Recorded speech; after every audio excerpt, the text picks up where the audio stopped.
네, 감사합니다.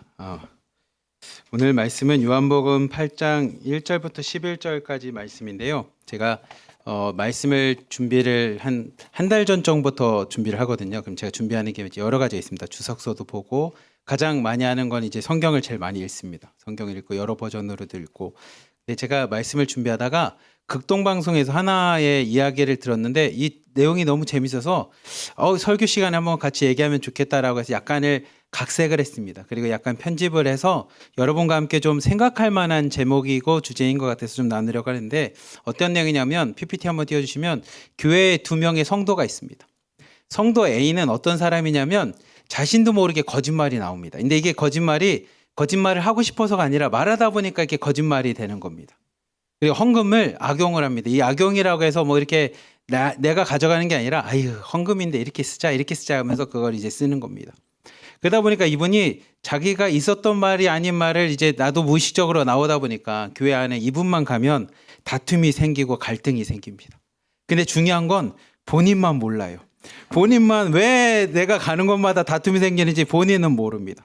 성도 A라고 하는 사람이 있습니다. 근데 성도 B는 어떤 사람이냐면 교회 직분자입니다. 집사님이세요. 근데 이분은 또 성격이 이 바른 말은 해야 돼. 자기가 봤으면 참지를 못해서 가서 얘기해야 되는 사람입니다. 근데 이분은 예배 드리는데도 참 열심히고 전도하자 그러면 전도도 열심히입니다. 그래서 이분이 어느 날 자신이 아무리 막 기다려도 막 참지를 못하겠어. 그래서 바른 말 해야 되는 분이니까 이분이 교회 성도 A의 잘못을 보고 조용히 갑니다.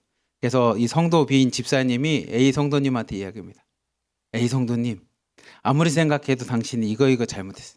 말은 그렇게 하면 안 되고 헌금은 그렇게 쓰면 안 되고 이렇게 가면 싸우고 그래. 그러지 말고 하나님 은혜 받은 사람 이렇게 해야지 하고 해서 이 A 성도의 잘못을 지적을 합니다. 근데 누가 봐도 A가 잘못한 상황이었어요.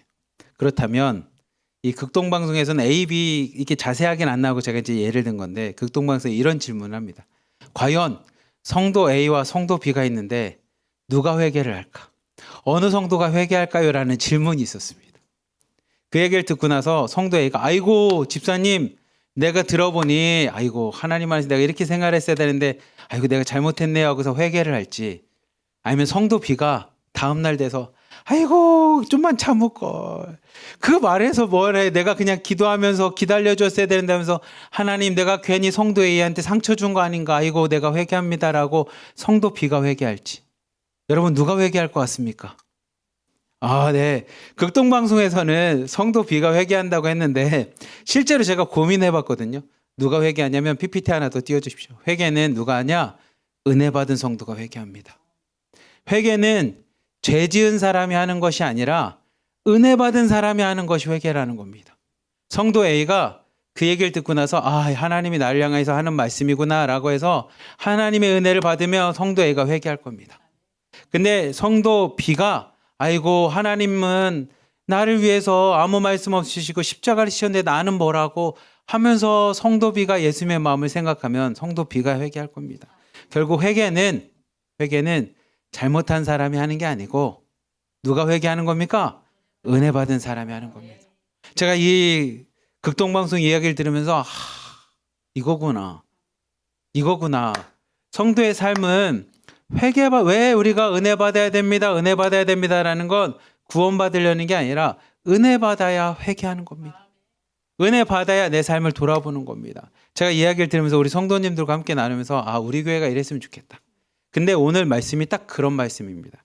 요한복음 8장에 있는 말씀을 보기 전에 이 8장의 이야기가 진행되게 된 배경이 있습니다. 그 배경은 뭐냐면 많은 사람들이 예수님을 따라다녔거든요. 실제로 여러분들이 알다시피 예수님이 가시는 곳마다 몇천 명씩 모입니다. 수많은 사람들이 예수님을 따라옵니다. 근데 그들 중에 예수님을 따라다니는 사람도 있지만 반대로 예수님을 잡고 싶은 사람들이 있습니다. 예수님만 잡으면 예수님만 더 이상 저 말만 하지 않게끔 하면 우리로 말로 따지면 이분들의 말을 제가 빌면 예수님이 저 주둥이만 닫으면 내가 불편함이 없고 내가 지금까지 누렸던 권력이나 내 자리나 내 돈이나 내 소유가 더 이상 흠집이 나지 않을 텐데 저 예수님이 떠들고 다니니 내가 마음이 불편한 사람들이 있습니다. 진리라는 것이 나타나니 불편한 사람들이 생기게 됐습니다. 그래서 그들이 예수님을 잡고 싶었어요.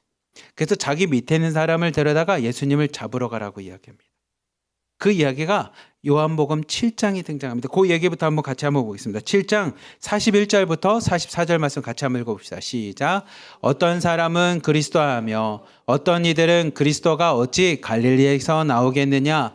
성경에 이르기를 그리스도는 다윗의 씨로 또 다윗이 살던 마을 베들레헴에서 나오리라 하지 아니하였느냐 하며 예수로 말미암아 무리 중에서 쟁론이 되니 그 중에는 그를 잡고자 하는 자들도 있으나 손을 대는 자가 없었더라. 아멘.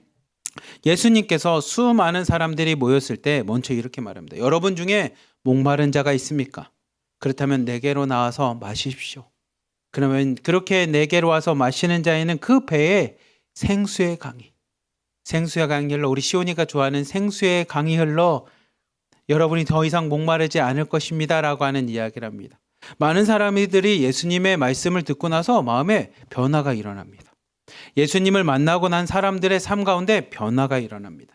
예수님의 가르침과 하나님의 나라, 하나님의 복음을 듣고 나서 사람들이 변화가 일어납니다.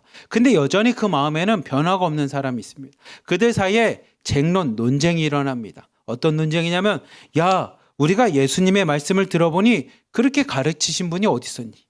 그 진리가 진짜 생명이 되겠구나, 우리에게 구원이 될 만한 진리다라고 해서 예수님은 그리스도이십니다. 예수님은 우리의 구원자이십니다 라고 하는 고백을 합니다. 우리 기독교라는 게 예수 그리스도를 줄여서 기독교입니다. 기독이라는 단어가 그리스도입니다. 그리스도 한자로. 그래서 그리스도를 믿는 종교, 그래서 기독교입니다. 예수님이 그리스도이십니다라고 믿는 사람들이 있는 반면 또 다른 사람은 야, 예수님이 그리스도이려면 율법대로 말씀대로 와야 되지 않겠냐. 어디 갈릴리에서 선지자가 나올 수 있고 갈릴리에서 그리스도가 나오겠냐라는 거예요. 성경 말씀을 보아라. 그리스도는 어디서 나오냐면 다윗의 씨로 베들레헴에서 태어난다는 겁니다. 근데 그들은 오늘날처럼 영상이 있거나 기록이 남겨져 있지 않으니 예수님이 베들레헴에서 태어난 이야기를 모르는 사람들 입장에선 갈릴리 나사렛 예수밖에 없었죠. 그들의 입장에서 보면 아니다. 그는 그리스도가 될 수 없다라는 겁니다. 그들 사이에 계속적으로 싸웁니다. 그 싸움의 현장에는 누가 가장 있었냐면 45절부터 48절 말씀 같이 한번 보겠습니다. 시작.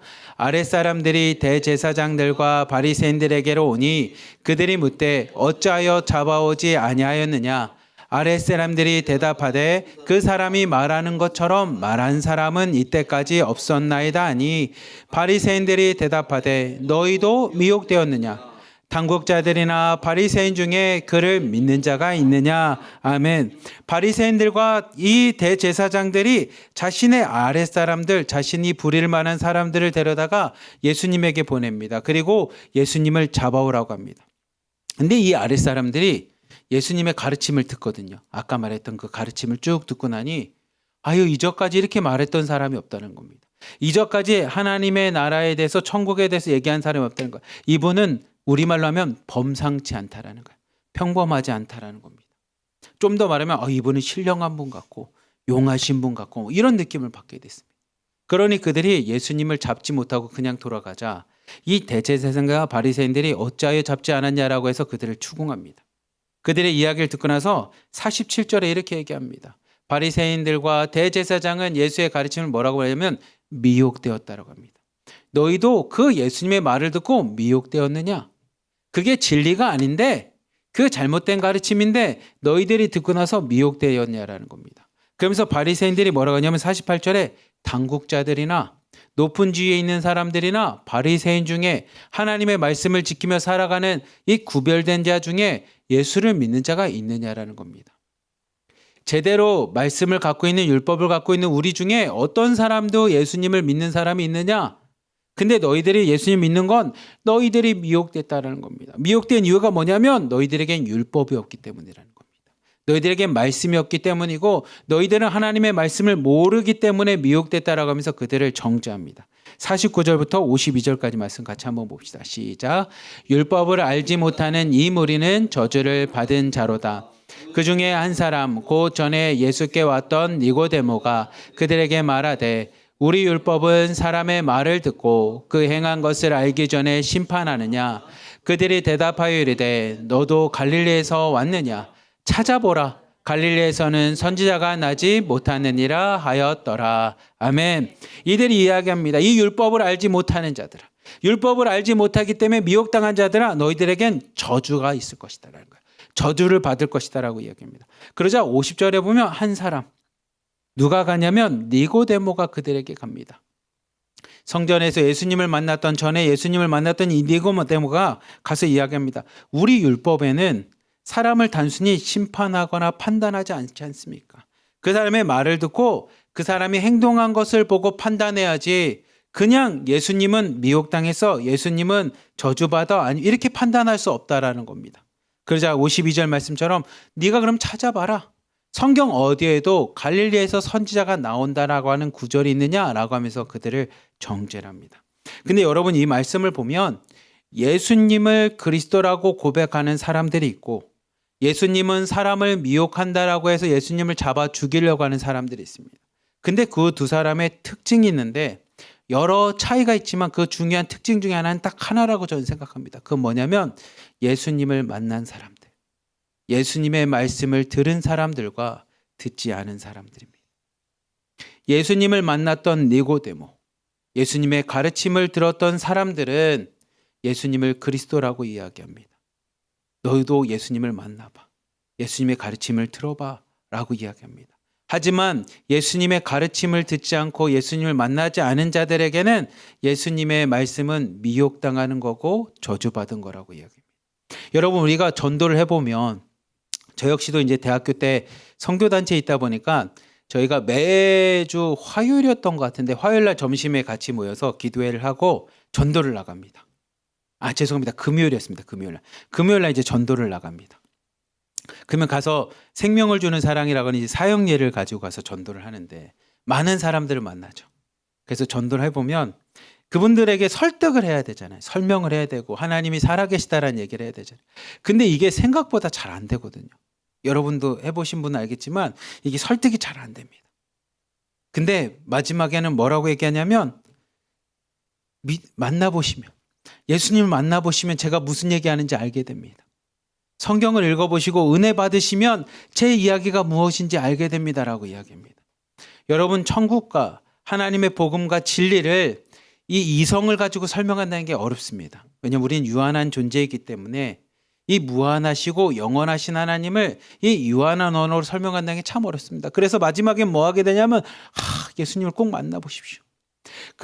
저는 이해가 안 돼서 믿지 못하겠습니다. 돌아가는 분한테 마지막으로 할 수 있는 얘기는 뭐냐면, 꼭 예수님 만나보십시오. 이 얘기밖에 없습니다. 아니면 꼭 가까운 교회라도 꼭 가서 설교도 듣고 예배도 드려보십시오라고 밖에 이야기를 할 수가 없습니다. 맞습니다. 오늘 말씀도 동일합니다.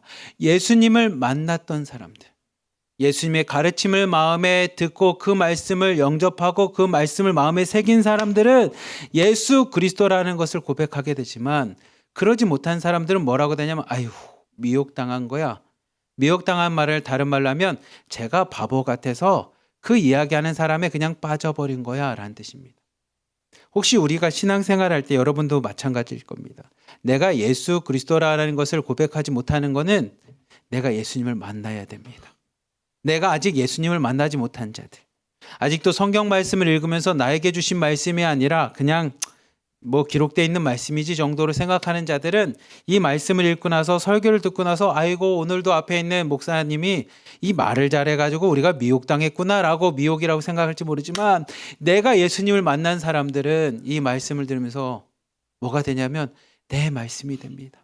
마치 성도 중에 누가 회개합니까? 라고 했을 때 은혜 받은 사람이 회개하는 이유가 그런 뜻입니다. 내가 예수님 만난 사람들은 예수 그리스도라는 고백을 합니다.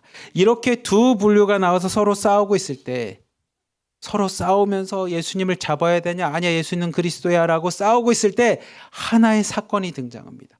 그 사건이 요한복음 8장에 있는 사건입니다. 8장 1절부터 3절까지 말씀 같이 한번 보겠습니다. 시작. 예수는 감람산으로 가시니라. 아침에 다시 성전으로 돌아오시니 백성이 다 나오는지라 앉으자 그들을 가르치시더니 서기관들과 바리새인들이 음행 중에 잡힌 여자를 끌고 와서 가운데 세우고. 아멘. 예수님께서 감람산에 계시다가 다시 성전으로 가십니다. 많은 사람들이 몰려들자 앉아서 그들을 가르치십니다. 여러분 지금 장소가 어디냐면 성전입니다. 성전을 다른 말로 하면 거룩한 곳입니다. 거룩한 곳. 하나님의 영이 계시고 하나님을 바라볼 수 있는 이 성전, 거룩한 곳에서 하나님의 말씀이 선포됩니다. 그렇게 거룩하고 하나님의 말씀이 선포되는 곳에 누가 등장하냐면 3절 말씀을 보면 서기관들과 바리새인들이 음행 중에 잡힌 여자를 끌고 옵니다. 음행 중 현장에서 잡혔습니다. 우리말로 하면 현장범과 같이 현장에서 잡힌 이 여자를 끌고 옵니다. 여러분들에게 다시 말씀드리지만 배경은 거룩한 성전입니다. 거룩한 곳에 누가 오냐면 부정한 여인, 악을 저지른 여인, 죄를 범한 여인을 끌고 와서 수많은 사람들 앞에 세웁니다. 그곳은 거룩한 곳입니다. 악이 거할 수 없고 죄가 거할 수 없고 어둠이 거할 수 없는 그곳에 현장에서 잡힌 여인을 끌고 옵니다. 그 여인은 입이 10개라도 할 말이 없겠죠. 죄를 범했고 수많은 사람들이 거룩한 곳에 있으면서 그 여인을 보니 그 여인을 아마 정죄하고 판단하고 손가락질하고 심판하고 싶을 겁니다. 그 상황 속에서 그들이 예수님한테 물어봅니다. 4절부터 6절까지 말씀 같이 한번 봅시다. 시작. 예수께 말하되 선생이여 이 여자가 간음하다가 현장에서 잡혔나이다. 요새는 율법에 이러한 여자를 돌로 치라 명하였거니와 선생은 어떻게 말하겠나이까? 그들이 이렇게 말함은 고발할 조건을 얻고자 하여 예수를 시험함이러라. 예수께서 몸을 굽히사 손가락으로 땅에 쓰시니. 아멘. 예수님에게 와서 이 서기관들과 바리새인들이 이야기합니다. 선생님이라고 이야기합니다. 그들은 마음속에 벌써 이제 예수님 제대로 잡을 수 있겠구나. 앞에서 제가 여러분들에게 말했던 것처럼 예수는 사람을 미혹하는 거기 때문에 그들의 입장에서는 예수는 하나님을 부정하게 만드는 신성모독하는 자였습니다. 그러니 이제 제대로 예수님을 잡을 수 있겠구나라는 생각입니다. 이 음행한 여인을 옆에다 세워놓고 이야기합니다. 선생님이라고. 아래에 있는 말씀처럼 시험하기 위해 예수님을 잡기 위해 선생님이라고 표현합니다. 얼마나 가증한 모습입니까? 뻔뻔하고요. 그들이 예수님 앞에 선생님 이 여인이 간음하다 현장에서 잡혔습니다. 근데 우리가 갖고 있는 모세율법 당신이 잘 가르치지도 않고 어떻게 보면 당신이 무시하는 것처럼 모세의 율법보다 사랑을 강조하고 모세의 율법보다는 사람들 사이에 그 용서를 강조했던 그 당신의 말씀에서는 가르침 교훈에서는 우리가 아는 모세의 율법과 다른 그 모세의 율법에서는 이 여인을 돌로 치라. 돌로 쳐 죽이라라고 이야기하는데 당신이라면 뭐라고 얘기하겠습니까? 당신은 모세의 율법을 지키는 자가 아니지 않습니까? 우리는 모세의 율법을 지키니 우리에게 주어진 모세의 율법은 이 여인을 돌로 쳐야 되는데 당신은 뭐라고 얘기하겠습니까? 라고 예수님을 시험합니다. 여러분 모세의 율법에는 이렇게 기록되어 있습니다. 여러분들에게 보면 모세의 율법은 신명기와 레위기 말씀을 통해 등장하는데 레위기 20장 10절 말씀 같이 한번 봅시다. 같이 한번 읽어봅시다. 시작. 누구든지 남의 아내와 간음하는 자, 곧 그의 아내 이웃의 아내와 간음하는 자는 그 간부와 음부를 반드시 죽일지니라. 아멘. 표준 세번역 보면 아래 보면 간음한 두 남녀는 함께 사형에 처해야 한다라고 이야기합니다. 신명기 22장 22절 말씀도 한번 봅시다. 시작. 어떤 남자가 유부녀와 동침한 것이 드러나거든 그 동침한 남자와 그 여자를 둘 다 죽여 이스라엘 중에 악을 제할지니라. 아멘. 이들이 갖고 있는 모세의 율법인 이 레위기와 신명기 말씀을 가지고 예수님을 이렇게 압박을 합니다. 시험을 합니다. 이 레위기와 신명기 말씀엔 돌로 쳐 죽이라고 하는데 당신이라면 어떡하겠습니까? 당신은 우리가 율법대로 정죄하고 판단하려고 할 때마다 그렇게 하지 말고 용서하라고 하고 사랑을 베풀라고 이야기하는 당신은 뭐라고 얘기하겠습니까? 라고 예수님을 압박합니다. 근데 여러분 보시면 알겠지만 레위기 20장 10절 말씀도 신명기 22장 22절 말씀도 보면 한 사람만 돌로 칩니까? 둘 다 합니다. 근데 현장에는 누구만 하냐면 한 여인만 데리고 옵니다. 한 여인만. 어떻게 보면 진짜 간음을 한 건지 아니면 그런 상황을 만들었는지까지는 잘 모르겠지만 한 여인만 데리고 옵니다. 여러분 보시면 알겠지만 지금 예수님을 시험하고 있는 현장에는 세 가지의 문제가 등장합니다. 첫째 문제는 뭐냐면 성경 말씀이 변질되어 있습니다. 성경 말씀이 왜곡되어 있습니다. 모세의 율법이 왜곡되어 있고 변질되어 있습니다. 두 사람 다 사형에 처해야 됩니다. 두 사람 다 돌로 쳐야 되지만 지금 예수님을 시험하는 현장에는 어떻게 되어 있습니까? 한 여인만 등장합니다. 다른 말로 하면 힘없고 세상 사람들을 의지할 수 없고 버림받을 수밖에 없는 한 여인. 사람들로부터 한 사람이 그냥 사라져도 잊혀질 것 같은 그 여인만이 등장을 합니다. 두 번째는 뭐가 있습니까? 모세의 율법은 두 여인을 죽이는 것보다 더 중요한 게 뭐냐면 악을 제하는 겁니다. 악을 제하는 것.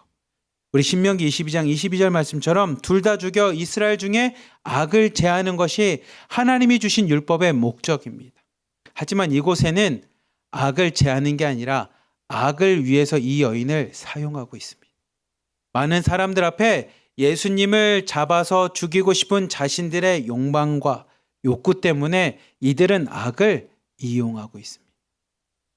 마치 어거스틴이 고백록에서 이런 얘기를 하거든요. 우리는 너무나 죄악돼서 하나님의 선한 것도 악용하는 존재이지만 하나님의 은혜도 우리는 악용해서 내 배부르는 데 사용하지만 하나님은 선하셔서 우리의 악한 것까지도 선용하셔서 우리를 구원하십니다라고 얘기하는 것처럼 인간의 모습이 딱 이런 모습입니다. 율법에는 악을 제하기 위해 두 남녀를 심판하라고 하였지만 현장은 어떤 상황입니까? 악을 위해서 이 여인을 데리고 시험을 합니다. 이 여인을 사용하는 것을 보게 됩니다. 그리고 더 결정적인 건 이곳에 있는 사람들, 서기관들과 바리새인들, 대제사장들은 죄에는 관심이 없습니다. 뭐에만 관심이 있냐면 예수님만 잡아 죽이고 싶은 거에만 관심이 있습니다. 나를 위해서 예수님을 잡아 죽이고 싶은 겁니다. 왜냐하면 예수님만 잡아 죽이면 더 이상 사랑을 얘기하지 않아도 됩니다. 율법만 얘기하면 되거든요. 우리 여러분들이 다른 거 보시면 알겠지만 그들이 부모님을 공경하지 않아도 됩니다. 하나님 앞에 헌금 냈기 때문입니다. 라고 그들이 이야기하는 것처럼 사랑은 얘기하지 않아도 됩니다. 율법만 얘기하면 되고 심판하고 정죄만 하면 됩니다. 죄에는 관심이 없습니다. 근데 제가 왜 이렇게 되었을까? 왜 그들은 하나님의 말씀을 왜곡하고 변질하였고 악을 제하기보다는 악을 이용하려고 하고 죄에는 관심 없고 예수님만 잡아 죽이려고 할까를 혼자 고민해 보면서 저 나름대로 내린 작은 의견과 생각은 하나님의 말씀을 나에게 적용하지 않으면 이 말씀을 하나님이 주신 말씀이 나에게 주신 말씀이라고 우리가 이 말씀을 내 거로 받아들이지 않으면 어떤 현상이 있습니까? 이런 현상이 있습니다. 이 말씀을 가지고 많은 사람을 죽이고 정죄하고 심판하는 데 사용한다라는 겁니다. 오늘 말씀을 보면 모세의 율법을 가지고 나에게 적용하는 사람이나 그 말씀을 믿음으로 받아들이는 사람은 없습니다. 다 뭐냐? 이 말씀을 가지고 사람들을 정죄하는 데 씁니다. 아이고 집사님 그러면 안 되지, 성경 말씀에 이렇잖아. 아이고 성도님 그러면 안 되지, 이렇잖아. 마치 우리가 북한에서 배웠던 호상 비판하듯이 말씀을 가지고 나에게 적용하는 게 아니라 당신은 그렇게 행동하면 됩니까? 라고 사람들에게 적용하는 순간 이 바리새인들과 서기관들과 대제사장들과 차이가 없다는 겁니다. 규모의 차이나 사건의 크기의 차이는 있지 모르지만 마음의 차이는 등장하지 않습니다. 그렇게 이야기하는 그들에게 세 가지의 왜곡이 일어나고 변질이 일어나는 그들에게 예수님께서 7절부터 9절까지 이렇게 이야기하십니다. 같이 한번 봅시다. 시작. 그들이 묻기를 맞이 아니하는지라 이에 일어나 이르시되 너희 중에 죄 없는 자가 먼저 돌로 치라 하시고 다시 몸을 굽혀 손가락으로 땅에 쓰시니 그들이 이 말씀을 듣고 양심의 가책을 느껴 어느로부터 시작하여 젊은이까지 하나씩 나가고 오직 예수와 그 가운데 섰는 여자만 남았더라. 아멘. 띄워주십시오. 예수님께서 뭐라고 말하냐면 계속 예수님께서 땅에 앉으셔서 손가락으로 글을 쓰십니다. 성경에는 예수님이 앉아서 뭐라고 글을 쓰는지에 대해서는 등장하지 않습니다. 많은 주석서를 제가 읽어보니까 어떤 주석서는 잠깐 생각하기 위해서 글을 씁니다. 아니면 어떤 주석서는 당시의 샘족속은 뭔가를 얘기하기 전에 알파벳을 우리로 따지면 가나다라를 쓰면서 생각을 정리하기 때문에 뭐 그럴 수도 있습니다. 여러 가지 있지만 그거는 그냥 사람들의 판단이고 성경 어디에도 등장하진 않습니다. 근데 예수님께서 글을 쓰고 있으니까 사람들이 계속 예수님을 이렇게 압박을 합니다. 푸시합니다. 얘기 좀 해주십시오. 당신은 뭐라고 얘기할 겁니까? 그때 7절 말씀입니다. 너희 중에 죄 없는 자가 먼저 돌로 치라라고 이야기를 합니다. 그리고 다시 앉아서 손가락으로 땅에 글을 쓰십니다. 근데 표준 세번역을 보면 손가락으로 땅에 쓰시니라고 하는 이 8절에 대해서는 다른 사본에 이렇게 적혀 있다고 합니다.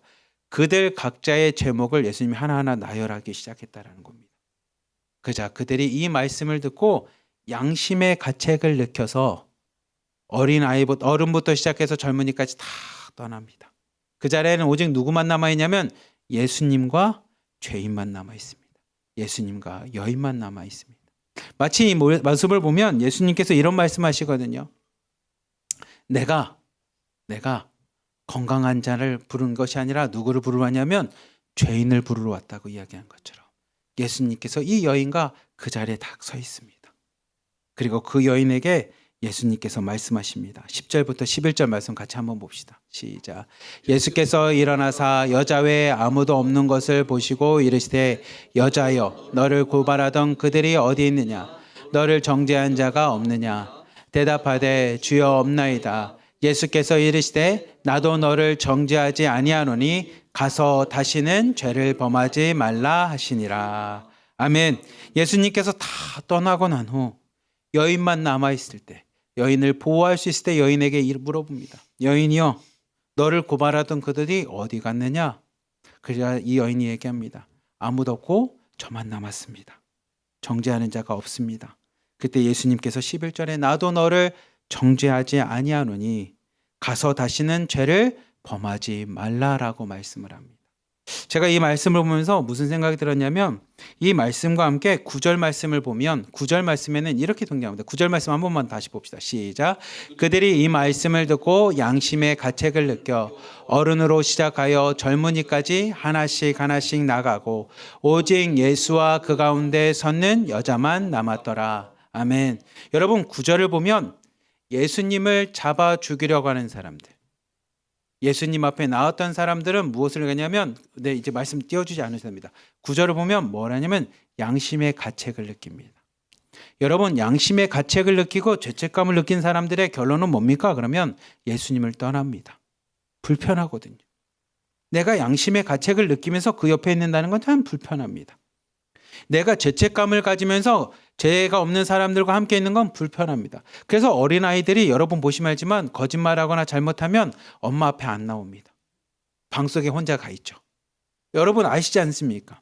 남편이 아내한테 시큰둥합니다. 그럼 뭔가 잘못한 게 있는 겁니다. 아내가 남편의 눈치를 봅니다. 그럼 뭔가 사고 친 겁니다. 그것처럼 우리는 양심의 가책을 느끼거나 죄책감이 있으면 그 앞에 안 나갑니다. 여러분 지금 중국에 있는 우리 공동체 1호방부터 11호방까지 보시면 알잖아요. 뒤에서 뭐하고 잘못한 사람은 실장님이나 팀장님 앞에 잘 연락하지 않습니다. 송 대표님 앞에 잘 쓰지 않습니다. 왜냐하면 내가 부끄러우니까. 양심의 가책이 느껴진 사람, 죄가 느껴진 사람은 교회도 안 오고요. 사람들 앞에 잘 모지 못합니다. 왜냐하면 어둠은 빛을 싫어합니다. 근데 어둠 가운데 있는 사람이 예수님과 끝까지 남아있는 사람들에게는 하나님의 은혜가 임합니다. 양심의 가책이 느껴지고 죄책감이 느껴져도 빛 가운데 거하는 자는 은혜가 임합니다. 그 은혜가 뭡니까? 11절 말씀입니다. 11절 말씀만 다시 한번 봅시다. 11절 말씀입니다. 같이 한번 읽어봅시다. 화면을 좀 크게 해주십시오. 네, 같이 읽어보시죠. 시작. 대답하되 주여 없나이다. 예수께서 이르시되 나도 너를 정죄하지 아니하노니 가서 다시는 죄를 범하지 말라 하시니라. 아멘. 여러분 죄책감이 있고 양심의 가책이 있더라도 그 자리에 있는 자, 부끄러움이 있더라도 예수님 앞에 남아있는 자에게는 어떤 일이 있습니까? 예수님이 정죄하지 않습니다. 죄를 판단하지 않습니다. 그에게 용서를 베풀고요. 하나님의 사랑이 임합니다. 하지만 11절 말씀의 핵심은 뭡니까? 정죄하지 아니하노니 가서 다시는 죄를 범하지 말라라는 겁니다. 여러분 성경을 읽어보시면 알겠지만 성경은 하나님의 사랑을 말씀하십니다. 하나님의 자비도 얘기하고요. 긍휼도 얘기합니다. 은혜도 얘기합니다. 하지만 성경은 거기서 끝나지 않습니다. 여기서 끝나는 건 다 거짓말입니다. 하나님의 은혜와 자비와 긍휼과 사랑으로만 끝나는 건 성경의 거짓말입니다. 아니, 성경의 반밖에 얘기하지 않는 겁니다. 성경의 나머지 반은 다 무엇을 얘기하냐면 하나님의 공의와 심판이 있음을 얘기합니다. 하나님의 은혜로 구원받은 것과 함께 그 구원 뒤에는 무엇이 있냐면 심판을 얘기합니다. 성경 어디에도 은혜만 얘기하고 구원만 얘기하고 심판을 얘기하지 않는 성경은 없습니다.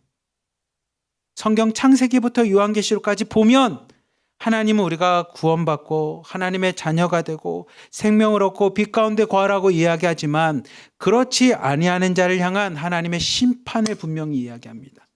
여러분, 심판을 얘기하지 않는 성경은 없습니다. 심판을 얘기하지 않는 예수님의 말씀은 없습니다. 심판을 가리키지 않는 성경 창세기부터 요한계시까지 말씀은 없습니다. 그렇기에 예수님이 얘기하십니다.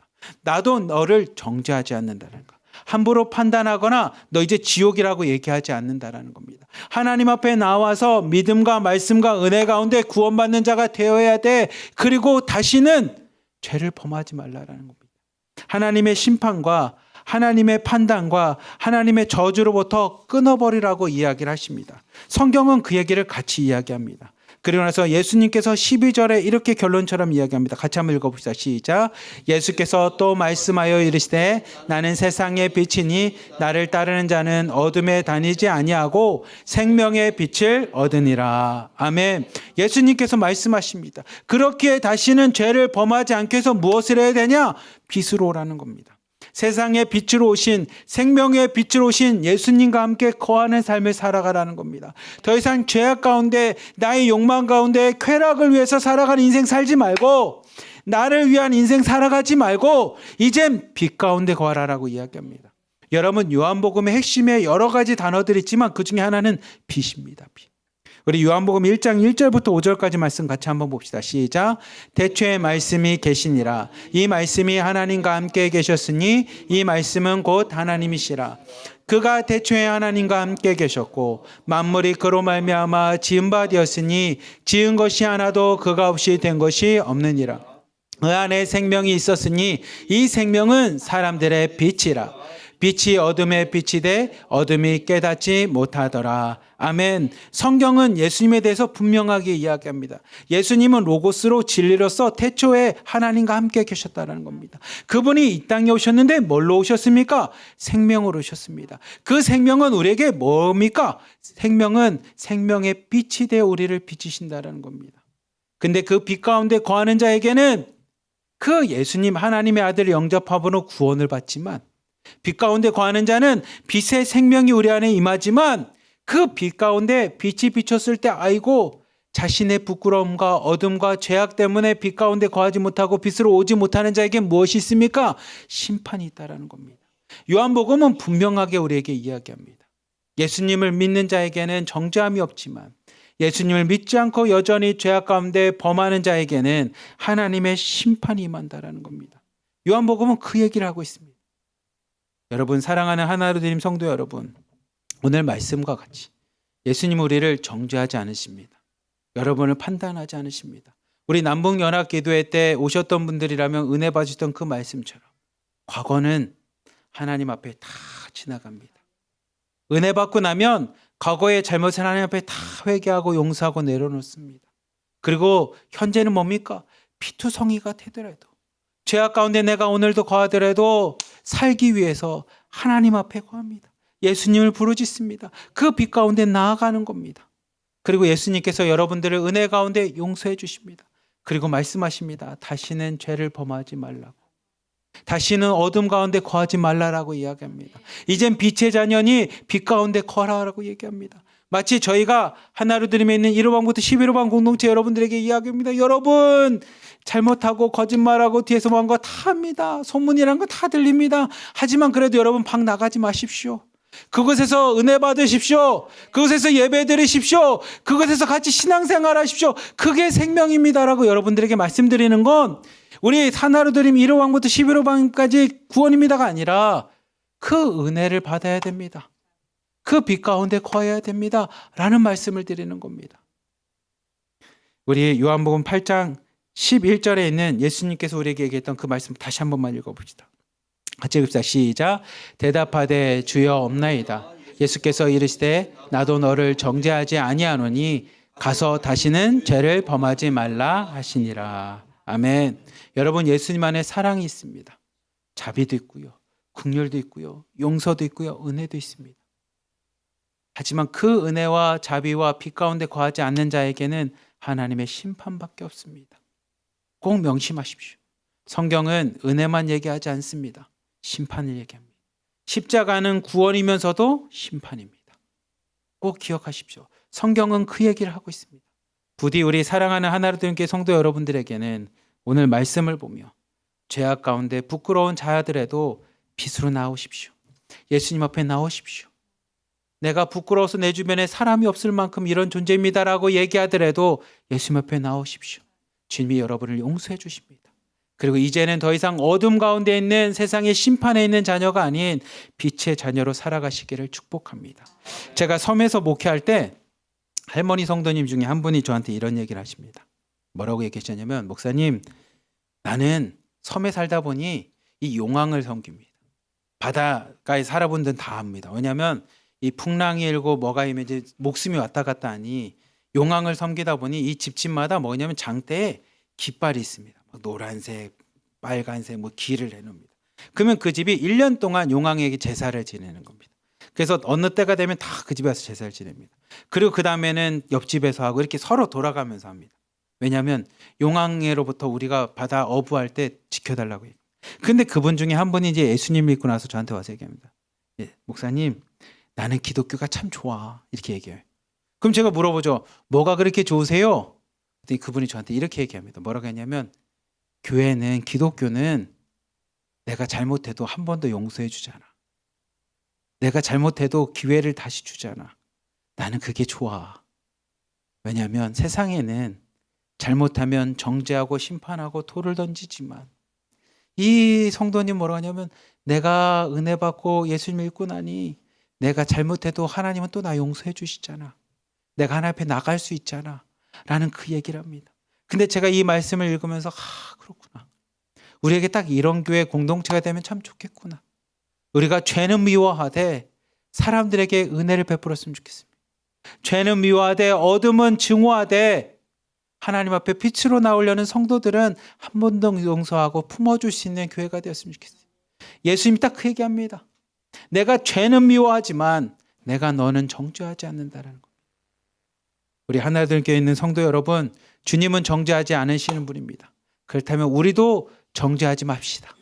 하나님의 말씀을 나에게 주어진 말씀이라고 우리 자신을 돌아보고 하나님의 말씀처럼 다른 사람들을 정죄하기보다 죄는 미워하되 그 사람은 품어줄 수 있는, 한 번 더 사랑으로 품어줄 수 있는 그런 교회 하나로 드림 공동체가 되길 주님의 이름으로 간절히 기도하며 축복합니다. 우리 이 시간에 함께 기도하겠습니다. 하나님, 오늘 말씀을 보면서 하나님 앞에 기도합니다. 혹시 나의 스스로 나는 빛 가운데 거하고 있습니까? 아니면 나는 어둠 가운데 있습니까? 혹시 나는 하나님의 말씀을 보면서 나에게 적용하고 있습니까? 다른 사람을 판단하고 심판하고 정죄하는 말씀으로 보고 있습니까? 혹시 부끄러운 자가 있다면 하나님 회개합니다. 나도 하나님 앞에 나와 회개하니 하나님, 나를 정죄하지 말아주시고 오늘도 은혜를 품어주시옵소서. 그리고 나 역시도 세상에 나가 누군가를 정죄하는 자가 아닌 은혜와 사랑으로 품을 수 있는 자 되게 하여 주시고, 죄는 미워하고 어둠은 심판할 수 있는 자 되게 하여 주시옵소서. 우리 주여 한번 부르시고 함께 기도하겠습니다. 주여! 사랑이 많으신 하나님 아버지 감사합니다. 오늘 말씀을 보며 내 자신을 돌아봅니다. 나는 지금 빛 가운데 거하고 있는지, 나는 여전히 하나님의 말씀을 내 마음에 새기며 그 말씀 앞에 내 자신을 놓고 있는지, 아니면 하나님, 내가 여전히 죄악 가운데 어둠 가운데 거하 이 말씀을 가지고 사람들을 생각하고 판단하고 정죄하는 데 쓰고 있는지를 내 자신을 돌아봅니다. 하나님, 내가 말씀을 보며 양심의 가책으로 끝나는 것이 아니라 그 말씀을 통해 회개하는 자 되게 하여 주시옵소서.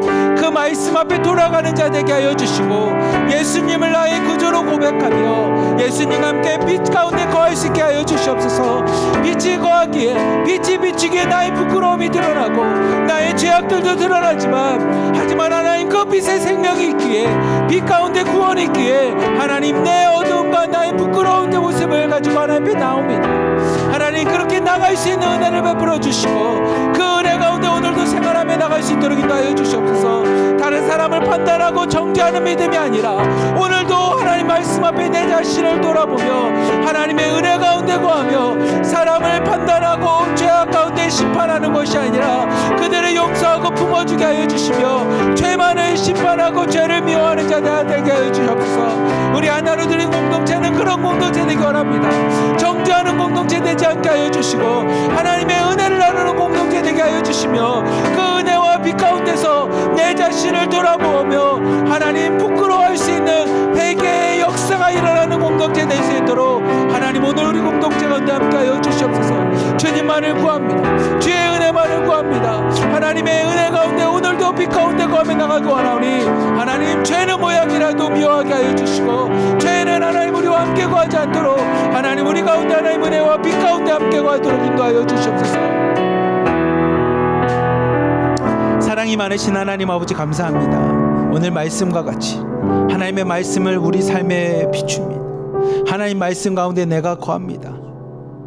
하나님 말씀을 따라 내가 오늘도 살겠습니다. 그렇게 이제 말씀을 가지고 다른 사람을 판단하고 정죄했던 신앙들은 다 내려놓게 하여 주시고 오늘도 말씀 앞에 내 자신을 세우며 하나님의 은혜를 구하고 자비를 구하며 하나님의 긍휼하심을 구하며 나갈 수 있는 하나님 은혜의 성도들 다 되게 하여 주시옵소서.